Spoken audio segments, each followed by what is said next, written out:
तीन लोक नौ खंड में गुरु ते बड़ा न कोई, करता करे न कर सके गुरु करे सोई। कबीरा हरि के रूठते गुरु के सरने जाई, कहे कबीर गुरु रूठते हरि नहीं होत सहाय। गुरु की आज्ञा आवई गुरु की आज्ञा जाए, कहे कबीर सो संत है आवागमन न साए। गुरु रूप प्यारी साध संगत जी, आप सभी पवित्र आत्माओं के श्री चरणों में दासी का कोटि कोटि प्रणाम है। गुरु सत्ता अपना प्रमाण साक्षात ज्योति व नाद के प्रत्यक्ष अनुभव के रूप में प्रकट होती है। यह लिखतों द्वारा संभव नहीं है। प्रस्तुत वीडियो में परम पूज्य परम संत ठाकुर सिंह जी महाराज जिज्ञासु जीवों को समझा रहे हैं कि प्रत्यक्ष अनुभव के बिना हमारा भरोसा पक्का नहीं होता। गुरु जी के अनमोल वचनों को दास की जुबानी शुरू करने से पहले गुरु प्यार का एक भजन प्रस्तुत है। आपसे विनम्र अनुरोध है, आप हमारे चैनल को सब्सक्राइब करें, शेयर करें तथा लाइक करें। धन सतगुरु धन गुरु रूप प्यारी साध संगत जी।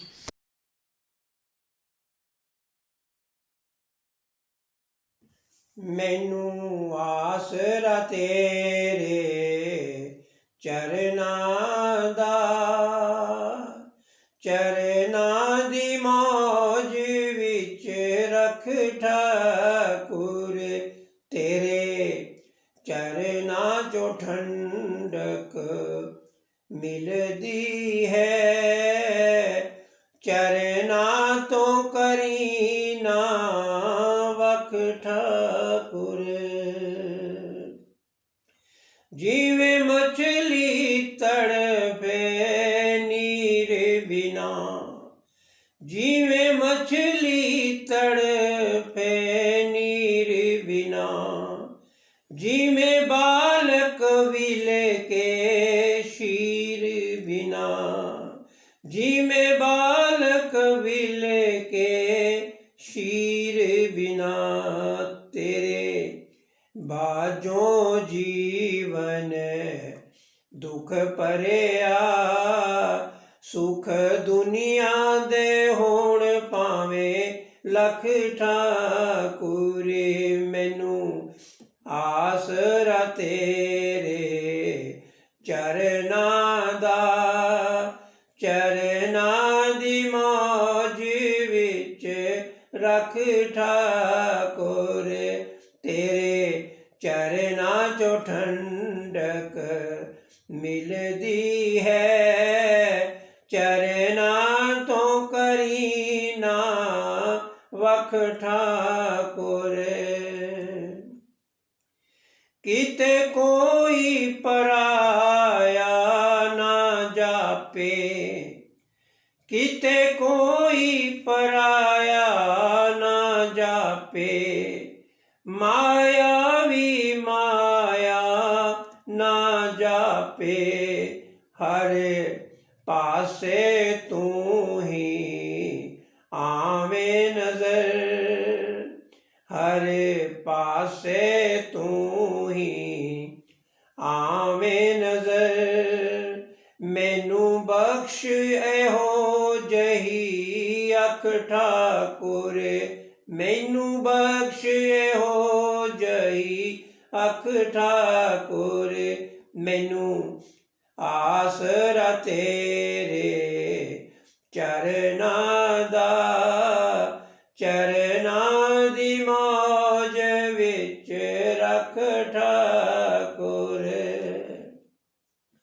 जम कंकर नेड़े आउंदा नहीं, जम कंकर नेड़े आउंदा नहीं, गम भुल के भी फेरा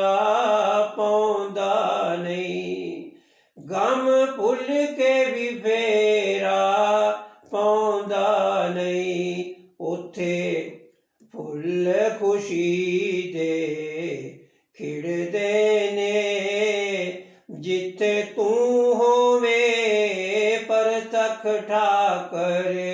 ਮੈਨੂੰ ਆਸਰਾ ਤੇਰੇ ਚਰਨਾਂ ਦਾ, ਚਰਨਾਂ ਦੀ ਮੌਜ ਵਿੱਚ ਰੱਖ ਠਾਕਰ। ਕਣ ਕਣ ਦੇ ਵਿੱਚ ਹੈ ਨੂਰ ਤੇਰਾ, ਕਣ ਕਣ ਦੇ ਵਿੱਚ ਹੈ ਨੂਰ ਤੇਰਾ। ਧਰਤੀ ਆਕਾਸ਼ ਜ਼ਹੂਰ ਤੇਰਾ, ਧਰਤੀ ਆਕਾਸ਼ ਜ਼ਹੂਰ ਤੇਰਾ। ਕਹਿੰਦਾ ਏ ਤਬਸਮ ਦੀਵਾਨਾ, ਤੇਰੇ ਬਾਝ ਕਿਤੇ ਨਹੀਂ ਕੱਖ ਠਾਕਰ। ਮੈਨੂੰ ਆਸਰਾ ਤੇਰੇ ਚਰਨਾਂ ਦਾ, ਚਰਨਾਂ ਦੀ ਮੌਜ ਵਿੱਚ ਰੱਖ ਠਾਕਰ। ਤੇਰੇ ਚਰਨਾਂ ਚੋਂ ਠੰਡਕ ਮਿਲਦੀ ਹੈ, ਚਰਨਾਂ ਤੋਂ ਕਰੀ ਨਾ ਵਖ ਠਾਕੁਰ।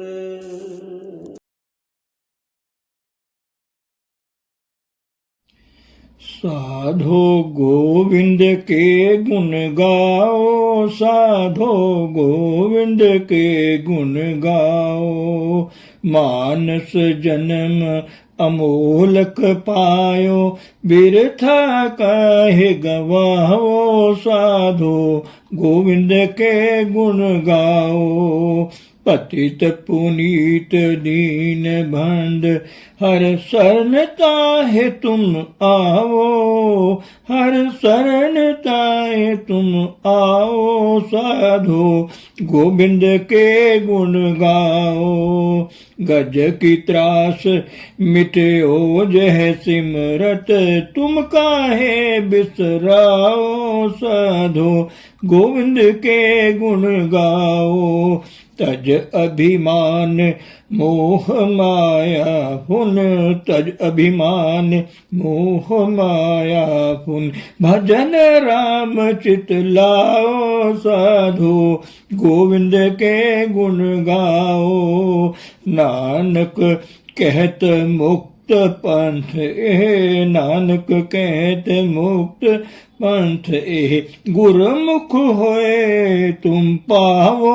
साधो गोविंद के गुण गाओ। साधो गोविंद के गुण गाओ। गुरु रूप प्यारी साध संगत जी, आप सभी पवित्र आत्माओं के श्री चरणों में दास का कोटि कोटि प्रणाम है। परम पूज्य परम संत ठाकुर सिंह जी महाराज जी के अनमोल वचन दास आपकी सेवा में रख रहा है। महाराज जी फरमा रहे हैं, ऐ इंसान कैसे तेरा छुटकारा होगा। मतलब है कि वह खाना खाओ जिसको कोई न खाए, वह कपड़ा पहन ले जिसको कोई पसंद नहीं करता, तो वहां जाकर बैठ जाओ जहां कोई नहीं आता। तो वहां क्या होगा, वहां क्या है, वहां परमेश्वर है। नीचा अंदर नीच जात, नीची अति नीच। नानक जिनके संग साथ वड्या स्यो किया रीस। जीवे नीच संभाली यानी जिथे नजर तेरी बख्शीश। तो मतलब है कि इंसान बड़ों के पास जाता है, दुर्योधन के पास कृष्ण भगवान नहीं गए। कहाँ गए, वह विदुर के पास गए जहाँ कोई नहीं जाता, जिसको कुछ नहीं समझा जाता। तो विदुर बड़ा हुआ या दुर्योधन बड़ा हुआ, वह बड़ा है जिसको भगवान ने मान लिया। तो दुनियादारी जो है वह सारा संसार, लेकिन आप बड़े नहीं बन सकते। संसार के बनाए हुए जे जुग चारे आरदा होर दसूनी होए। 4 जुगों की आयु हो जाए और भी 40 युगों की हो जाए, नवा खंडा विच जानिए, नाज चले सब कोई। सारे संसार में आपको सब जानते हो, लाखों ही लोग पीछे पीछे घूम रहे हो, आप इतने बड़े हैं, चंगा नौर खाए के जस कीरत जगले। बड़े आप नेमी कर्मी धर्मी, बड़े अच्छे काम करने वाले, सब लोग आपकी श्लाघा करते हो, सिफ्त करते हो। ऐसा भी इंसान बड़ा हो जाए लेकिन उसका कुछ मूल्य नहीं है। कैसा मूल्य है उसका? मूल्य तो क्या पढ़ना है, लेकिन उसका जीवन उलट बन जाता है। कीटा अंदर कीट करे, दोषी दोष करे। जो गंदगी के अंदर कीड़ा होता है, वह कीड़े के अंदर भी कीड़ा है। जहाँ दोषी भी है, जेलों में है, तो वह दोषी हैं। लेकिन उन दोषियों में से ढूंढा जाए कि कौन बड़ा दोषी है, तो सबसे बड़ा दोषी कोई मिल जाए तो ऐसी ही हालत है उस इंसान की। अगर वह परमेश्वर की नजर में नहीं आया, उसका परमेश्वर के साथ मिलाप नहीं हुआ था या परमेश्वर नहीं बन सका, उसका जीवन परमेश्वर के साथ नहीं रह सका, तो वह कुछ भी नहीं। मतलब है यह ऐसी बातें हैं। लेकिन ऐ इंसान, तू कब समझेगा? और सब बाहर की झूठी माया सब जगह बांध्या, मैं राम रमत सुख पाया। भाव सीता जी की क्यों इज्जत करते हैं? उन्होंने सोने से प्यार नहीं किया, महलों से प्यार नहीं किया, राज्य के सुखों का नहीं उसने ख्याल किया। तैयार हो गई कि हे राम जी, आपके साथ चलूंगी। तो कहने लगे कि तुझे कुछ मालूम है कि तू क्या है? राजमहलों में रहने वाली रानी है। जब तक जंगल में रहना है, मुझे महलों के सब सुख त्यागने होंगे। यह सब हीरे जवाहरात 9 लखे हार जो पहने हुए हैं, ये सब उतारने पड़ेंगे। तो एक सादा कपड़ा, भगवा कह ले, धोती जो होती है, एक वही कपड़ा और एक छिपी जो वनवासियों के पास होती है, वह धारण करनी पड़ेगी। उसने सब कुछ सहन किया। यदि हमने कोई सोना चांदी पहना हुआ है और हमें कहा जाए कि उतार दे, तुझे परमेश्वर मिल जाएगा, तो कहेंगे कि ऐसा परमेश्वर क्या करना है, छोड़ो, ऐसा परमेश्वर नहीं चाहिए। हमें तो वह गुरु चाहिए जो हमें सोना दे, चांदी दे, रुपया पैसा दे। परमेश्वर का हमने क्या करना है? तो अमृतसर में उधर एक दफा वह अमृत छकाया करते हैं। तो जब अमृत छकाते हैं तो गहने उतार देते हैं, तो देते हैं वापिस। लेकिन जब अमृत छकाने की रस्म होती है, उस वक्त उतार देते हैं। तो वहाँ एक लड़की शादीशुदा को कहा गया कि भाई गहने सभी उतारो, तो वह उसी वक्त ही बेहोश हो गई। जब लड़की को थोड़ी होश आई तो उसको कहा कि तुझे यह गहने फिर दे देंगे, लेकिन जब दोबारा फिर उतारे तो फिर बेहोश हो गई। मतलब इस जो सोना चांदी हीरे जवाहरात हैं, उसके बगैर इंसान जिंदा नहीं रह सकता, वैसे ही मर जाता है। तो परमेश्वर कहाँ है, उसका कोई ख्याल ही नहीं है। क्योंकि हमारे जीवन के अंदर ऐसी जहर भरी है, हमारा ऐसा वायुमंडल खराब कर दिया है कि हम जीवन से बहुत दूर चले गए हैं। तो जीवन कैसे मिले? रावण की लंका में रहकर जीवन बनाना नहीं है, जब तक राम जी की गोद में नहीं जाते। आखिर राजा दशरथ जी को भी अपने बच्चों को वशिष्ठ के आश्रम में भेजना पड़ा, जहाँ वैरागियों जैसी, साधुओं जैसी त्याग वाले जीवन की अवस्था थी। वहां जाकर उनको रंग लगा, जिसको रंग कहा जाता है, परमेश्वर का रंग कहा जाता है। आखिर महलों में रहकर नहीं रहा जाता, नहीं बन जाता। बन तो सकते हैं परंतु मुश्किल बहुत है। इसीलिए दशरथ जी को अपने बच्चों को भेजना पड़ा। अपने महलों में नहीं बुला सके कि यहाँ आकर इनको समझाएं क्योंकि वायुमंडल नहीं बनता, वहाँ मन की अवस्था नहीं बनती।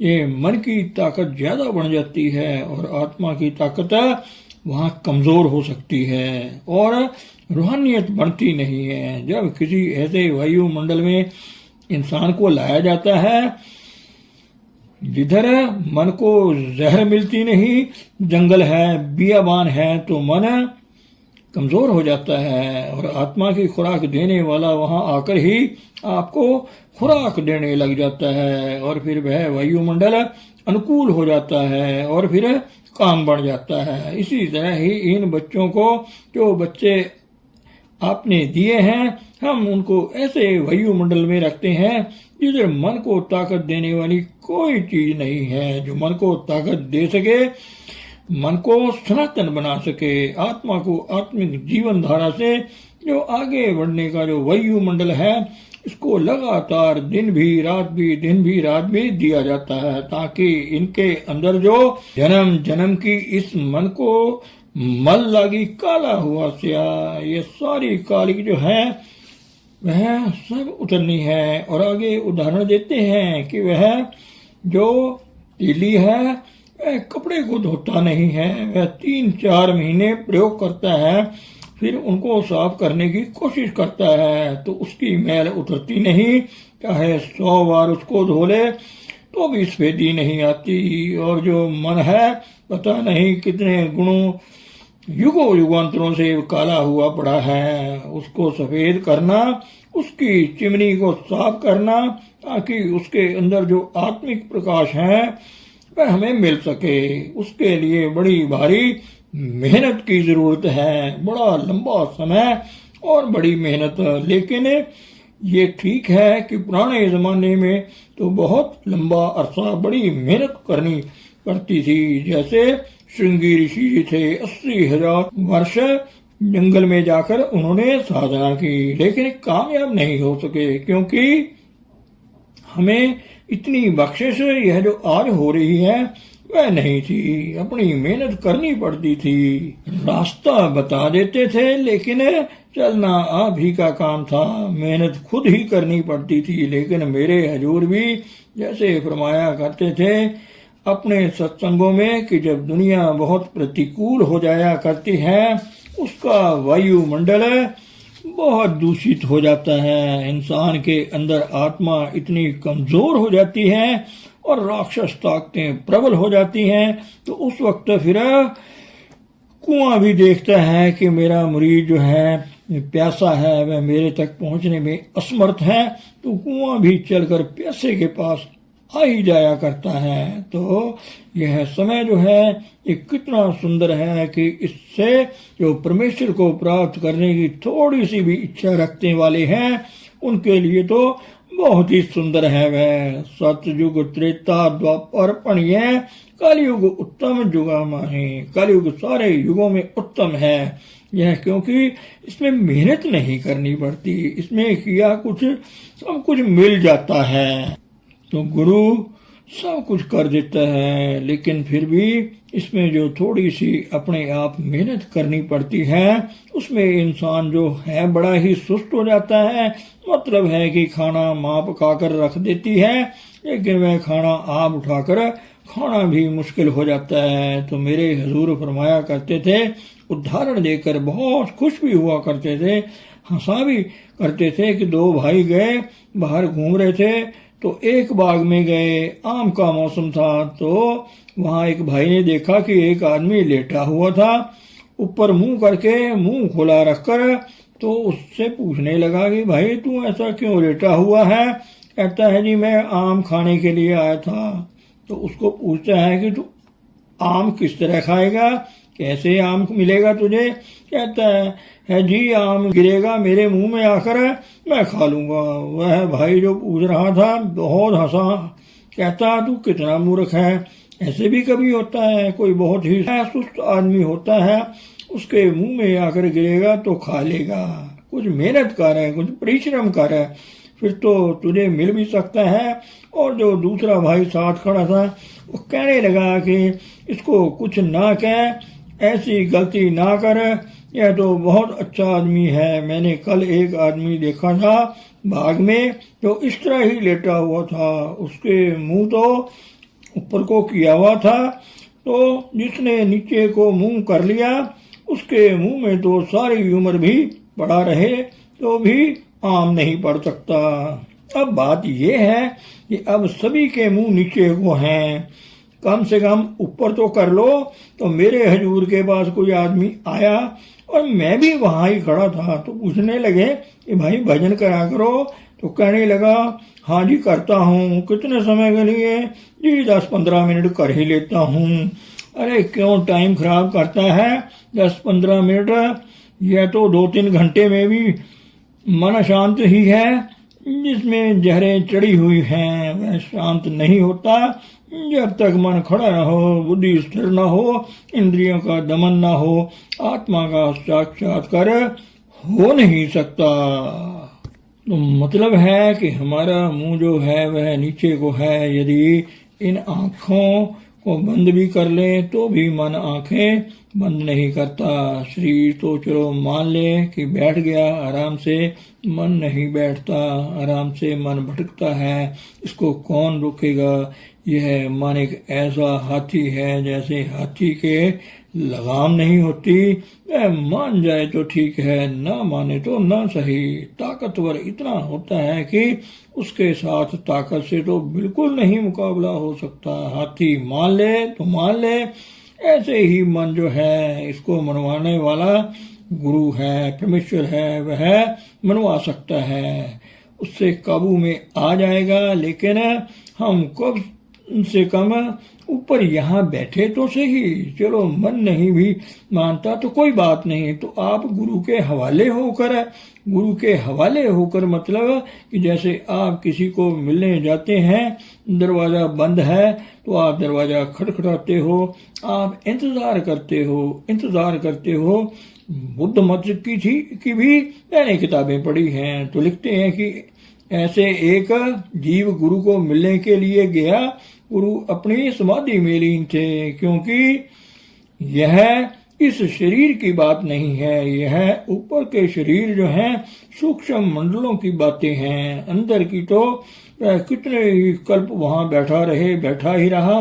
कल्प कहते हैं पता नहीं कितने ही 100 युग का होता है, उसकी एक चौकड़ी होती है, मतलब है इससे भी लंबा समय होता है। तो बुद्ध मत में लिखा हुआ है कि कितने ही कल्प गुजर गए, वह वहां ही बैठा रहा। आखिर उसने आंखें खोली तो फिर मिलाप हो गया, फिर दर्शन हुए। तो मतलब है कितने युग, लाखों, पता नहीं करोड़ों युग व्यतीत हो गए हैं। इंतजार करते करते तो अक्सर बैठा ही रहा और इंतजार करते करते आखिर फिर उसको मिल ही गया। लेकिन हम थोड़ी देर के लिए प्रतीक्षा नहीं करते, 5-10 मिनट भी बैठना हमें मुश्किल हो जाता है। तो भाई रात को जैसे मेरे हजूर भी रात को शाम को खाना खाकर लाहौर में जब रहा करते थे, तो अपनी दरी आदि लेकर रावी दरिया के किनारे बैठकर भजन करते थे। सारी रात कभी पानी में खड़े होकर, कभी पानी में बैठकर, कभी अपनी दरी बिछाकर बैठ जाना, भाव जब नींद आने लगती तो स्नान कर लेना। आखिर भाई कोई काम करना हो, ऐसे तो नहीं होता कि आप घर जाते हो तो आपके लिए सब पराठे बने पड़े हों, सब्जियां बनी पड़ी हों, आपको कुछ आग जलानी पड़ती है। तो काफी कुछ प्रयत्न करने के बाद ही आपके मुंह में कुछ जा सकता है। मेहनत के बगैर तो कोई काम नहीं बनता। तो ऐसे ही कुछ मेहनत जो है, जो काम करना है वह करना ही है। जब तक वह नहीं होता तब तक और कोई काम हम कर नहीं सकते। मतलब यह है कि एक आदमी बीमार पड़ा है, उठ नहीं सकता, बैठ नहीं सकता, आप उसको कहो कि भाई बाद में लेट लेना, तू बीमार है, बाद में लेट लेना, पहले ये काम करके आ, वह कर सकेगा? उसको कर सकते हो, कह सकते हो आप, उसमें उठने की तो हिम्मत नहीं है, बैठने की हिम्मत नहीं है। आप कहते हो उसको कि काम करके आ। यह बात हम करते हैं। जो इंसान कि अंदर आत्मा है नहीं, परमात्मा है नहीं, तो करेगा कौन? हे अर्जुन, तो आत्मा है, आत्मा बनकर काम कर, क्योंकि काम करने की शक्ति जो है, बुद्धि जो है, अकल जो है, युक्ति जो है, वह आत्मा और परमात्मा के पास है। एक ओंकार सतनाम कर्ता पुरख, वो कर्ता पुरख है, तू कर्ता सचियार।